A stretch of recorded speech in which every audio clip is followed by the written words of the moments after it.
Olá, meu nome é Eliane Miscali, eu sou professora de língua portuguesa e redação para concursos públicos. Sejam muito bem-vindos à nossa aula demonstrativa sobre o concurso da UFRJ, que será realizado neste ano, 2017. Trata-se, na verdade, de um concurso para vários cargos. A nossa banca organizadora é a PR4. Estou aqui para mostrar um pouquinho sobre os tópicos cobrados, com relação à língua portuguesa nesse edital, explicar para vocês de que forma geralmente a banca gosta de cobrar esses conteúdos e fazermos juntos algumas questões para que você entenda de que maneira é possível se preparar para que você vá muito bem nesse concurso. Então vamos lá, vem comigo, vamos analisar aqui juntos. Aula demonstrativa. Aqui eu coloquei para vocês os tópicos do nosso edital. Então percebam, quando se diz compreensão e interpretação de textos verbais e não verbais, aqui na verdade nós temos as boas e velhas questões que são as de interpretação de texto, Existe aí uma pequena diferença entre compreender e interpretar, e eu falo um pouquinho mais sobre isso ao longo das nossas aulas, com vários exemplos para que você possa treinar essa interpretação. Percebam que, diferente de outros editais com os quais nós estamos mais acostumados, tipo o FCC, o CESP, a PR4 ela costuma colocar, por exemplo, uma série de itens que a gente lê e fica meio perdido. Gente do céu, o que ele está querendo com? Análise de discursos no plano das relações entre a linguagem. Na verdade, quando nós pegamos esse tipo de item, é possível nós fazermos aqui uma associação disso com a parte de interpretação. Então, quando você está fazendo a análise de discursos nos planos das relações entre linguagem, comunicação e sociedade, esse item naturalmente vem atrelado a algum texto na prova, para que você seja, a partir dele, capaz de estabelecer essa análise, das interações, sejam dos personagens com relação às situações da linguagem envolvida dentro da sociedade com o intuito de se comunicar. Então, geralmente pode surgir ali uma charge, um quadrinho, uma abordagem discursiva, um diálogo entre personagens, para que você possa, então, criar essa interpretação. Então, é importante que você entenda que esse item ele é uma subdivisão, ele é uma extensão da compreensão e interpretação de textos. Da mesma forma, ao dizermos produção e recepção textuais nas práticas sociais. Você não vai produzir um texto na sua redação, certo? Não tem ali questões discursivas para que você escreva sobre elas. Então, você vai analisar a construção do texto e a forma como ele é recebido. Então, é possível que, ao se trabalhar a recepção textual dentro das práticas sociais, ele trabalhe, por exemplo, com ambiguidade, com duplo sentido, te mostre uma situação comunicativa que um personagem entendeu de um jeito, outro entendeu de outro, gerou ali um ruído na comunicação. Então, novamente, mais um item que é aqui uma extensão da interpretação de texto. Usos da linguagem, também a gente pode perceber que são situações atribuídas ao uso da língua portuguesa dentro de determinados contextos. Então, aqui ele pode, de alguma forma, explorar um pouquinho as funções da linguagem, a saber, aí, ao longo das nossas aulas, eu vou te contar, são 6 essas funções: fática, informativa, metalinguística, poética, emotiva, conativa. Então, pode ter uma associação com as funções da linguagem. Provas anteriores mostraram que a PR4 gosta de fazer isso, usar funções da linguagem. Eliane, você acha que pode ter figuras de linguagem? Olha, meus amores, geralmente quando algum edital cobra figuras de linguagem, ele é muito específico com o termo. Ele utiliza realmente o termo figuras de linguagem. Então, acho que as figuras de linguagem não entrariam aqui. Aqui acredito eu que estamos trabalhando com questões atribuídas, sim, à interpretação de texto, com uma probabilidade pela análise de provas anteriores com o uso das funções da linguagem. Reconhecimento crítico das linguagens como elementos integradores dos sistemas e processos de comunicação. Um nome muito bonito, muito pomposo, uma expressão maravilhosa para que novamente a gente trabalhe questões que envolvam a interpretação de texto. Pode ser com uma abordagem mais crítica de algumas situações conversacionais, o posicionamento linguístico de alguns dos falantes, o que se justifica, inclusive, pelo item variações linguísticas, variedades linguísticas. Veremos aí ao longo das nossas aulas que existem várias variações, né? Entre elas, a variação regional, estados, regiões diferentes se comunicam de formas diferentes, seja por conta de variações de sentido, variações fonéticas, variações semânticas, né? Há também um aspecto da variação social, pessoas com mais aquisição, seja, né, de informação, que tiveram oportunidade de frequentar a escola e outras não, vão se comunicar de formas diferentes. E com relação ao eixo do tempo, pessoas com mais idade se pronunciam, se comunicam de formas diferentes das pessoas mais jovens. E a língua também tem uma variação no eixo do tempo, né? Camões escrevia de um jeito, os poetas contemporâneos de outro. Então são espécies de variações que estão atreladas, né, a esse reconhecimento crítico das linguagens como processos integradores dos sistemas e processos de comunicação, bem como o uso das variedades linguísticas. Tudo isso que nós estamos falando são elementos utilizados na comunicação. Então o que a gente pode perceber? Que de uma maneira diversificada, a PR4 tentou te ajustar nesse edital, mas o que ela quer, na verdade, é que você entenda que tudo isso perfaz o processo que constroem as questões de interpretação de texto da sua prova. Eliane, mas cai muita interpretação de texto? Sim, é uma banca que gosta bastante de usar a interpretação de texto e o próprio edital já nos deu prova disso, né? Subdividindo uma série de itens que estão por trás aí das questõezinhas de interpretação. Ah, mas significa que só vai cair interpretação? Lógico que não. Então vamos analisar os outros itens. Observe que gêneros e tipologia textuais e seus elementos constituintes. Coloquei para vocês aqui uma questãozinha, esses números inclusive são números de algumas questões que eu fui colocando aqui na nossa aula demonstrativa. Como ela também não pode ficar muito extensa, né, algumas eu acabei retirando aqui para a gente priorizar o nosso tempo. Saibam que gêneros textuais são milhares. Carta é um gênero, bilhete é um gênero, conto é um gênero, crônica é um gênero. Tipos, geralmente, nós vamos ver que são 4 os básicos. O narrativo, o descritivo, o dissertativo, que se subdivide em dissertativo expositivo e dissertativo argumentativo, e o texto injuntivo. Então, naturalmente, são comuns nas provas anteriores que a banca coloque lá um fragmento, um texto e pergunte ao candidato. O fragmento em questão versa sobre o tipo narrativo, descritivo, dissertativo. Cabe a você analisar, então, qual é o tipo predominante naquele trechinho, naquele texto que está sendo utilizado ali para você analisar, ok? Fora isso, o que mais que nós temos na nossa prova? Temos também questões que inferem, né, que dizem respeito à coesão e coerência textuais e equivalência e transformação de estruturas.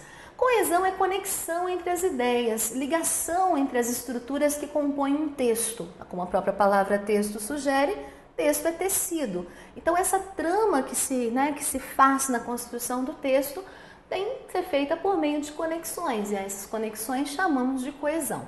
Coerência é sentido. Então, um texto, às vezes, para que ele tenha sentido, para que ele não caia em contradição, ele tem que ser coerente. Então, muitas vezes, na hora de você testar se aquela produção textual ali tem coesão e tem coerência, a banca te dá um trechinho e pede para você assinalar a alternativa que reescreveu aquele trecho corretamente. Se você reescrever um trecho, se a banca reescrever um trecho, ela está, na verdade, transformando aquela estrutura, para que você avalie se houve uma equivalência, né? Se a coesão e se a coerência foram mantidas ali naquela reescrita.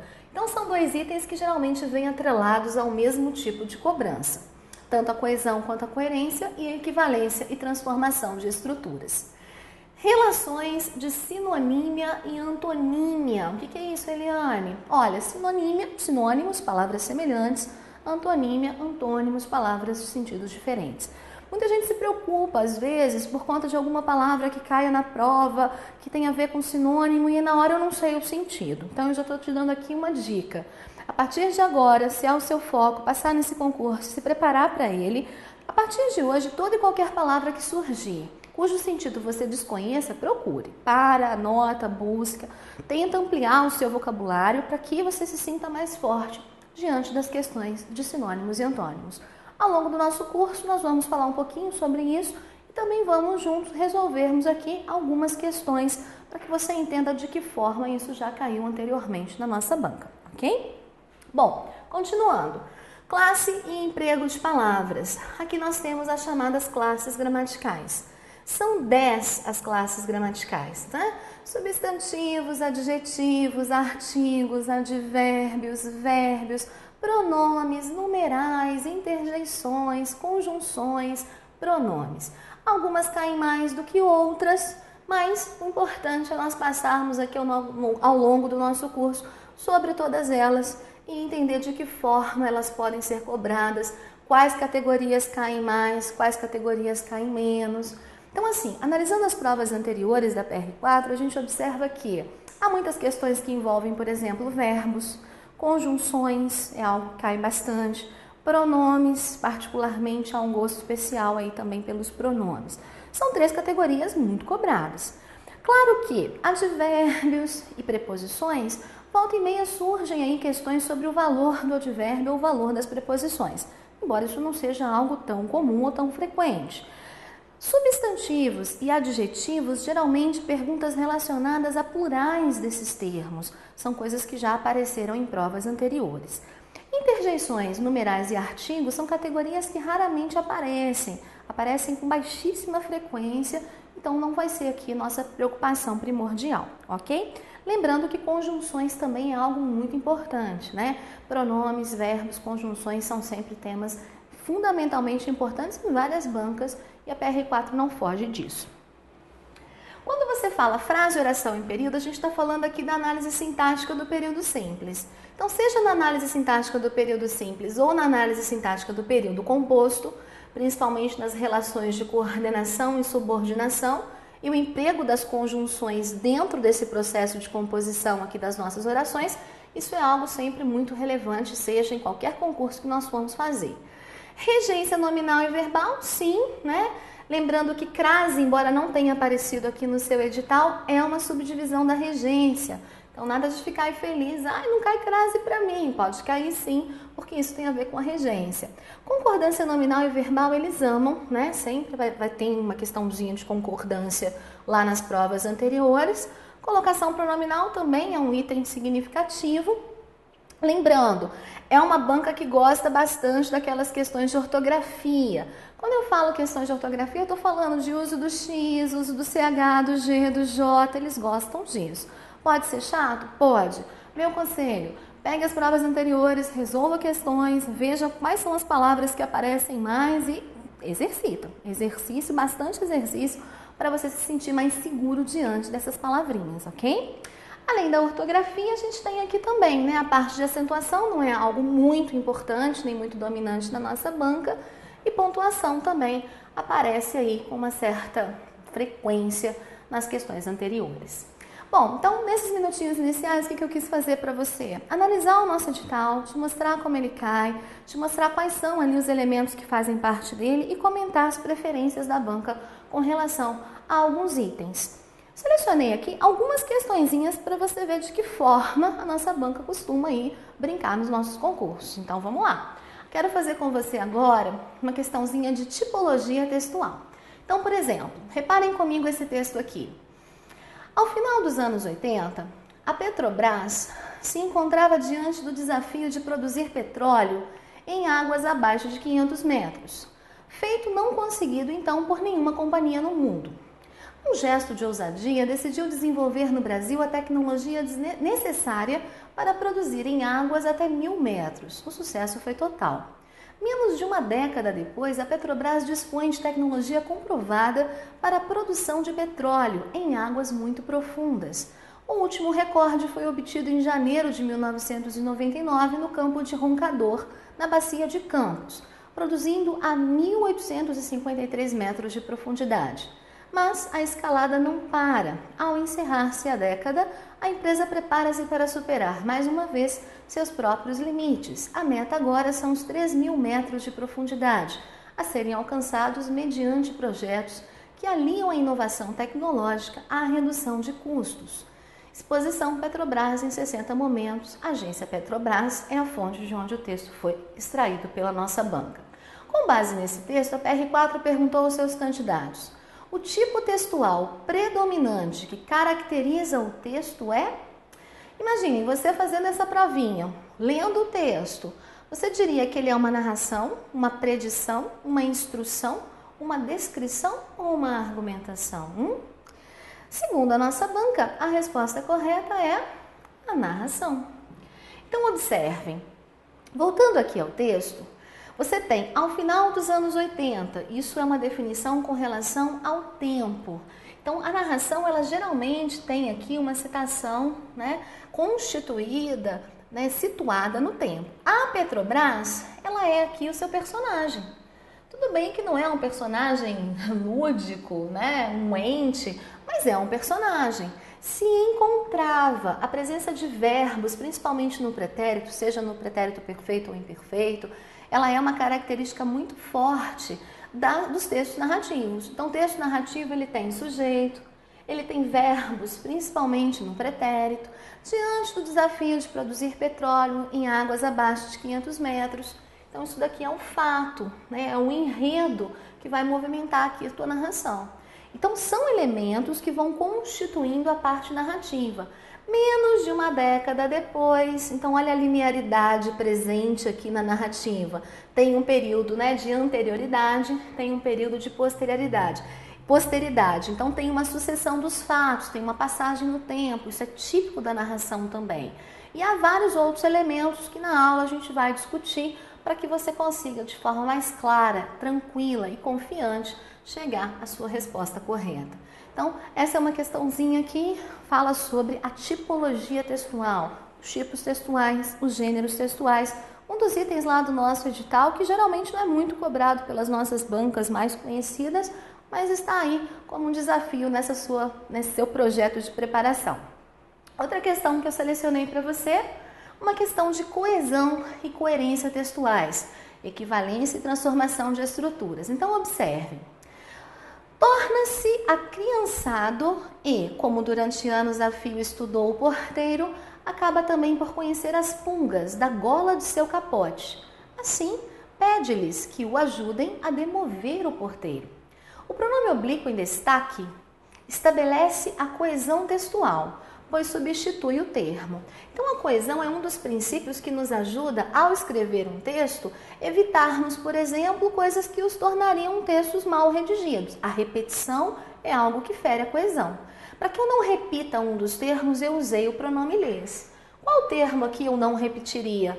Qual termo aqui eu retirei e utilizei no lugar dele o lhes? Resposta correta, você assinalou? Resposta correta, letra A, pulgas. Reparem, ele se tornara criançado, como durante anos a fio estudou o porteiro, então alguém, a gente não sabe quem, ele, vamos chamar de ele, estudou quem? Estudou o porteiro. E acabou descobrindo que na gola do capote do porteiro existiam pulgas. E ele decidiu solicitar então às pulgas que ajudassem a ele a demover o porteiro, a retirar o porteiro dali. Então fica claro pela análise do texto que ele fez esse pedido às pulgas, que ele lhes fez esse pedido e por essa razão, resposta correta é a letra A. Então a coesão ela é um estudo da conexão entre as ideias que compõem o texto. Então se ele fala em coesão, muitas vezes, foi o que eu disse para você comentando o edital, ele fala na transformação e equivalência de estruturas. O lhes equivaleu ali ao porteiro na hora de você reescrever, na hora de você construir o texto. Então, a análise disso pressupõe a coesão e a coerência, que é um dos itens do seu edital. Ao longo do nosso curso, nós vamos fazer mais questões sobre isso, para que você entenda de que forma isso pode surgir na sua prova, ok? Bom, outra questãozinha, selecionei para vocês uma questãozinha de sintaxe. Sintaxe, relação entre as palavras que compõem a oração.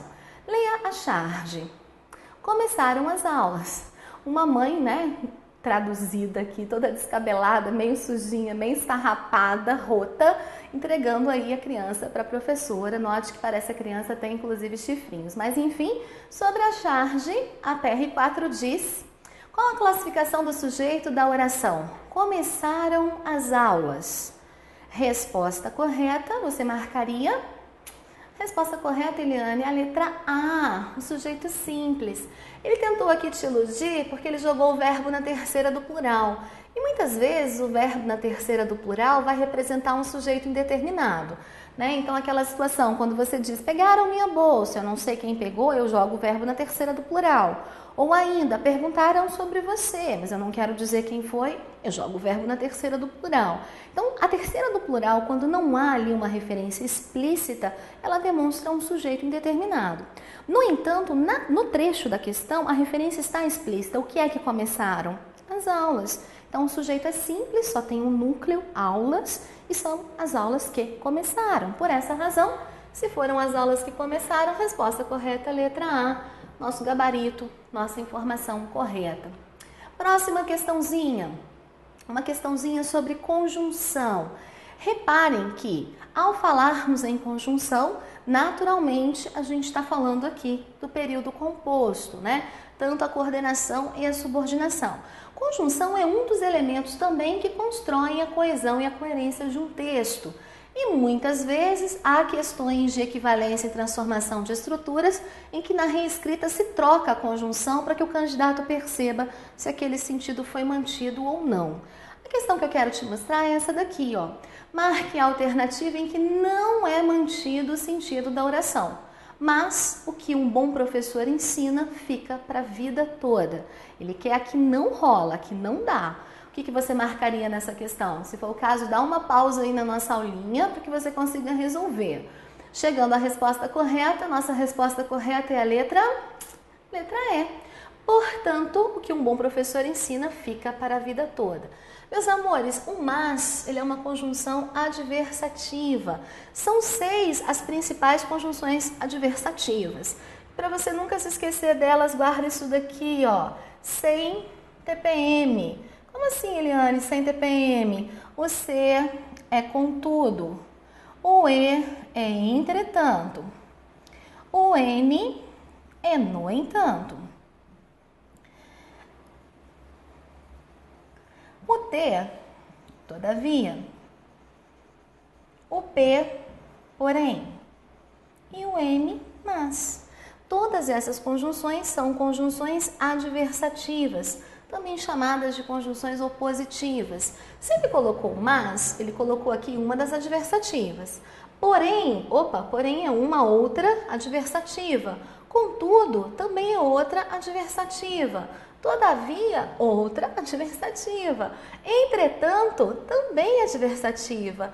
Portanto, não. Portanto, é conclusiva. Então, repara, na hora que ele reescreveu, na hora que ele transformou a estrutura, não houve equivalência, não houve coesão, não houve aqui a manutenção do sentido da conjunção na letra E. Letra E, portanto. Então, conjunção é uma coisa que sempre cai em concurso. E é muito importante você saber que conjunção é memorização. Por isso, esses acrósticos malucos, o sem TPM e outros tantos que ao longo do nosso curso eu vou te ensinar para que você memorize essas conjunções e acerte sempre quando cair na sua prova. Chega um momento que o aluno entra em surto, né? Tem gente que me liga e fala assim, Eliane, quando é que eu uso, sei lá, sobretanto? Nem existe. Existe entretanto, no entanto, portanto, mas sobretanto já é invenção da mente de uma pessoa concursanda na véspera da prova, já entrando no processo de colapso. Não quero que aconteça isso com você, por isso os mnemônicos, por isso as dicas, por isso uma série de artifícios para ajudar aí na sua memorização. Bom, sabendo disso, sabendo que conjunção é algo muito importante, coloquei aqui uma questãozinha de regência. Vamos lá, vamos dar uma olhada nela. Assinale a alternativa em que a regra de regência verbal é a mesma empregada em esquece-se dos outros porteiros. Entre as nossas alternativas, o que você marcaria como sendo a resposta correta? Se for o caso, né, pausa aí a nossa aula para você achar essa resposta. Reparem que o nosso gabarito define como correta a questão da letra D. O porteiro se lembrou de que, igualzinho, a regência do esquecer é semelhante à do lembrar. Eu esqueço algo ou então eu me esqueço de algo. Se tem o pronome, tem a preposição. Aqui é o lembrar, tem o pronome, tem a preposição e é a resposta correta. Na A, o jovem camponês não precisou o tempo, precisou no sentido de conferiu, né, de tirou a precisão, de Na verdade, assim, mediu, acho que é o conceito mais próximo aqui. Só que aqui é simplesmente verbo transitivo direto, eu preciso algo. Não é no sentido de necessitar, caso fosse seria preciso de algo. Aqui é o precisar no sentido de fato de medir. Na B, o porteiro esqueceu a resposta, esqueceu algo. Não tem o pronome, não tem a preposição, só o artigo. Na C, o porteiro informou-lhe que não poderia entrar. O porteiro informou-lhe algo. Que não poderia entrar foi algo que ele informou. Informou a alguém, informou a ele. Então, objeto indireto e indireto. Aqui ele tem os dois. Diferente lá do enunciado, em que ele só tem o objeto indireto. Na letra E, o jovem lembrou de tudo o que vivera no campo. Aqui há um erro de regência, né? Tem a preposição, mas faltou o pronome, deveria ser se lembrou e, portanto, a letra D é a nossa resposta correta. Sendo assim, tranquilo, fácil. Ó, só uma coisa que eu quero te falar, minha letra não é tão feia assim, tá? É por conta da TV, da caneta, dos recursos aqui, que muitas vezes fazem com que nossa letra fique assim. Eu juro pra você que minha letra é lindíssima, é letra de professora. Só porque eu preciso aí realmente me desculpar com vocês. Antes de nós finalizarmos a nossa aula, eu quero fazer mais uma questãozinha com vocês. Dá uma olhada nisso daqui. Concordância. Concordância é um tema extremamente importante, né? Toda prova tem concordância. Muita gente se atordoa aí com concordância, mas eu quero que você fique tranquilo. Repara o seguinte, como a nossa banca gosta de cobrar isso. Quando é o emprego do verbo haver, eles amam o verbo haver. Quase toda prova que tem concordância tem verbo haver. No trecho, há vários interesses geopolíticos interferindo na crise da Petrobras. No texto 1, inclusive texto esse que nós já vimos aí ao longo da nossa aula demonstrativa. É certo afirmar que está? Analisando essas opções, nós chegaremos à certeza de que a correta é apenas a letra A. O uso está correto, já que este verbo é impessoal quando tem o mesmo sentido do existir. Então, o segredo é, achou o verbo haver na prova? Troca por existir. Se há vários interesses, eu posso dizer que existem vários interesses. Toda vez que o haver estiver no sentido de existir, ele não tem sujeito. Já que ele não tem sujeito, ele permanece no singular.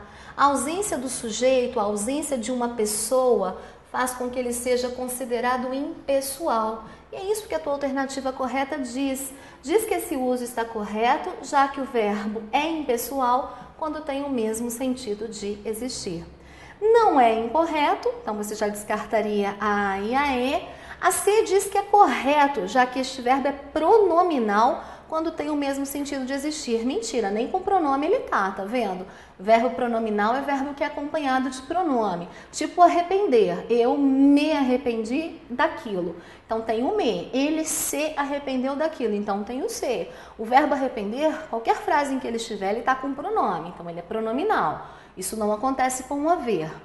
E a D fala que é correto, já que sua concordância é facultativa quando ele tem o mesmo sentido de existir. Facultativo é uma pinóia. Se ele tiver no mesmo sentido de existir, a ele só cabe a possibilidade de ficar no singular. Há quem me pergunte, e o existir, Eliane? O existir pode ir para o plural, tranquilamente. O haver não. Sabe por quê? O existir tem sujeito. Repara, eu existo, tu existes, ele existe, nós existimos. Existir é da inerência do ser. Mas eu não avo, você não ave, ele não ave. Então o haver não é da nossa propriedade, nós não temos a capacidade de haver. E já que não temos essa capacidade, ele não tem ali a atribuição, ligação com o sujeito, não há sujeito para ele, né? Não há essa possibilidade. Ah, mas eu não posso falar assim, eu havia? Pode, mas aí não está no sentido de existir. Coloca numa frase, eu havia lutado. Não dá para você falar, eu existia lutado. Então, quando ele não estiver no sentido de existir, aí ele tem sujeito, aí ele pode ser conjugado, aí ele é pessoal. Mas, no sentido de existir, sem chance. Ele é impessoal, ele fica no singular. Bom, meus amores, é claro que o nosso tempo aqui é curto, a aula demonstrativa não pode ser uma aula muito extensa, é só para que você tenha aí um gostinho sobre o que pode ser o nosso curso, de que forma a gente vai trabalhar esses conteúdos, de que maneira as questões vão surgir aí para que você possa fazê-las e entender a dinâmica da nossa banca e desse concurso, para o qual eu desejo a você todo o sucesso desse mundo. Estou aqui torcendo para a sua aprovação. Espero que as minhas aulas possam ajudá-los, de fato, a conquistar a tão sonhada vaga em um cargo público. Espero então vocês aí ao longo do nosso curso, deixando aqui um beijinho para todo mundo. Bons estudos, boa sorte, fiquem com Deus. Um grande abraço da professora Eliane Miscali.